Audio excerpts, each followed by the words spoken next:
Salut tout le monde, bienvenue pour cette nouvelle vidéo sur la tactique.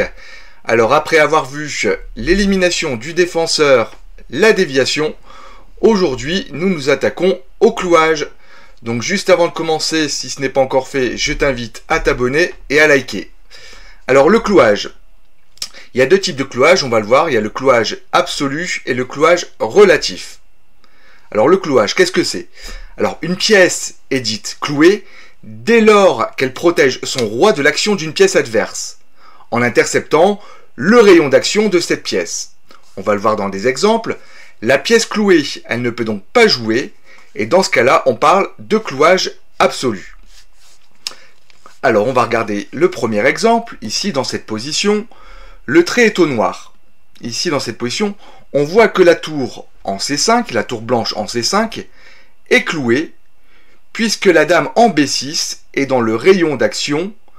On voit la tour et le roi. On voit que c'est sur la même diagonale. Donc la tour en C5, si c'est au blanc de jouer, elle ne peut pas bouger. C'est ce qu'on appelle un clouage. C'est un clouage absolu, puisque le roi est dans le champ d'action, en tout cas de la dame en B6.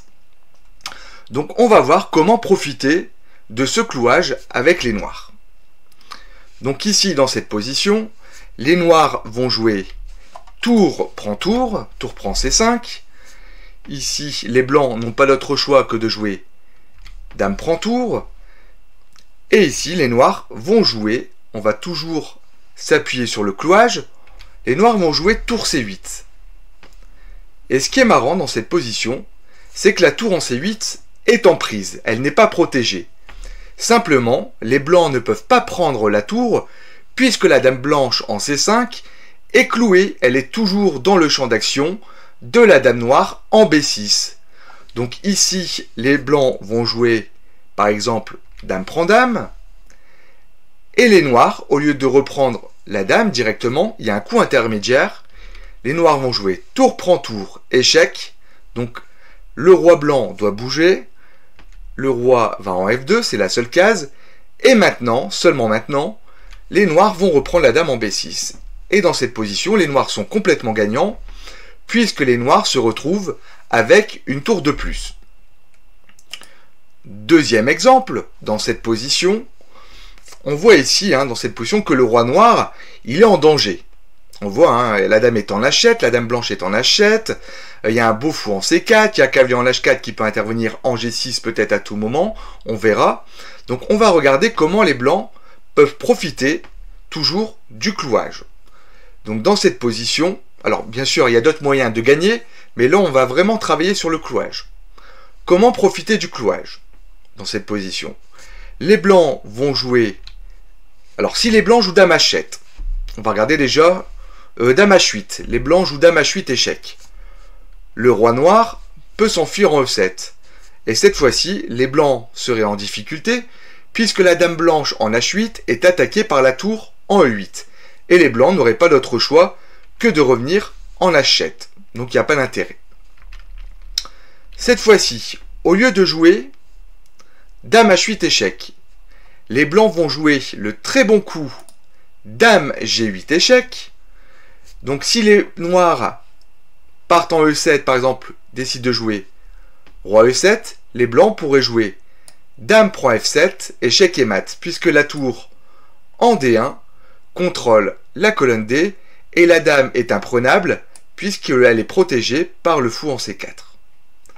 Donc, dame G8 échec, roi prend dame, forcé, et ici les blancs vont continuer avec le très bon coup, cavalier G6. Cavalier G6 qui attaque la dame en E5, la dame en E5 ici, on menace de faire cavalier prend dame, mais surtout, on menace de jouer tour H8, échec et mat. Et le cavalier est imprenable, donc le pion F ne peut pas prendre le cavalier, puisque le pion F est cloué par le fou en C4.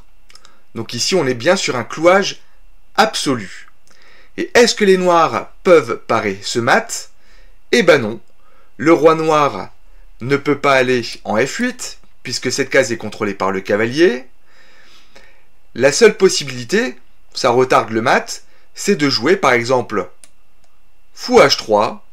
Si les noirs jouent fou H3, dans ce cas-là, les blancs pourraient jouer tour prend fou.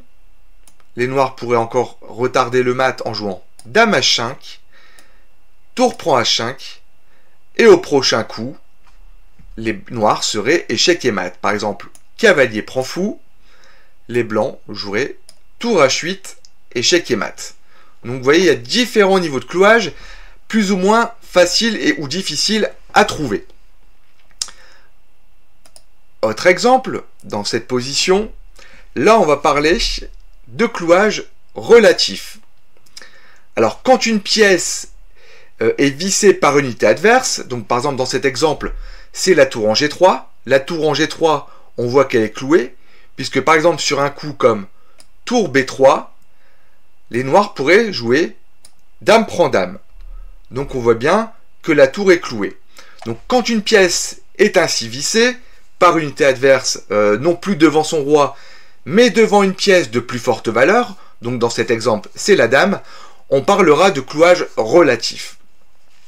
Donc dans cette position, qu'est-ce qu'on voit? Il faut regarder des deux côtés. On voit que la tour en G3 est clouée.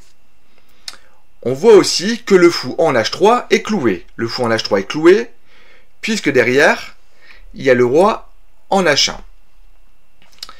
Côté noir, qu'est-ce qui est cloué? On voit que le pion en E6 est cloué.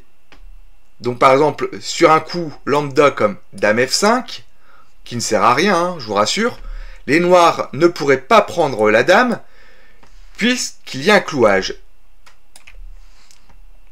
Donc dans cette position, ici les blancs vont jouer un très fort coup qui gagne, en se basant sur le clouage du pion en E6. Ils ont trouvé une pointe tactique. Dans cette position, les blancs vont jouer tour prend G7. Les noirs vont jouer dame prend dame. Et ici, les blancs vont conclure la partie en jouant tour G8 échec. Les noirs sont obligés de jouer roi E7. Et ici, je vous laisse trouver le magnifique mat que les blancs vont faire.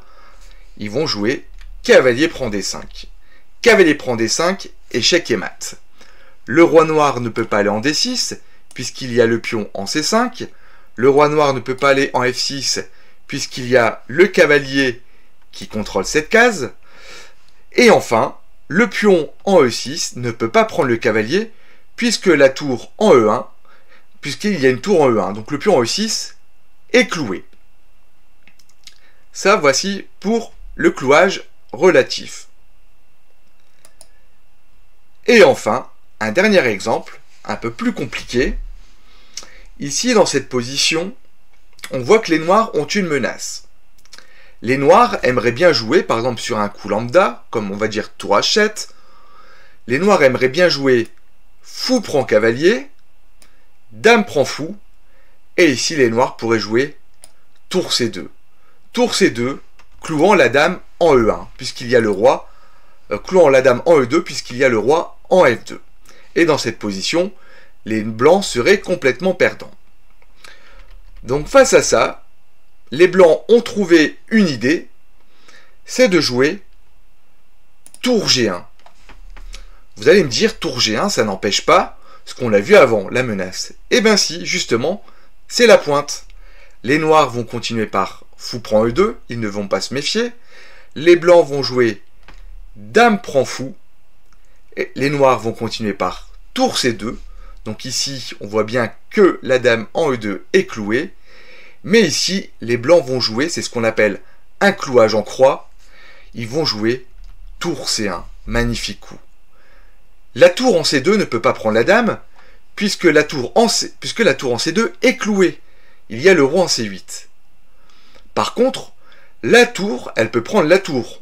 On voit que les noirs peuvent jouer tour prend tour.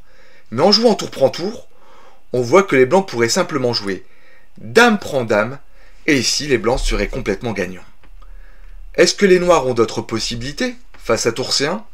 Eh ben non, dans cette position, les blancs menacent de jouer tour prend tour, ou dame prend tour, et il est impossible aux noirs d'éviter cela. le meilleur coup à faire, c'est d'échanger, en tout cas c'est de prendre la tour, et les blancs gagnent la dame en A2. Donc voici pour le clouage en croix. Voilà, j'espère que cette leçon sur le clouage vous a plu, que c'est plus clair pour vous. N'hésitez pas à laisser un commentaire, ça sera un plaisir pour moi d'y répondre. Et je vous dis à très vite pour une nouvelle vidéo sur la tactique. Ciao ciao!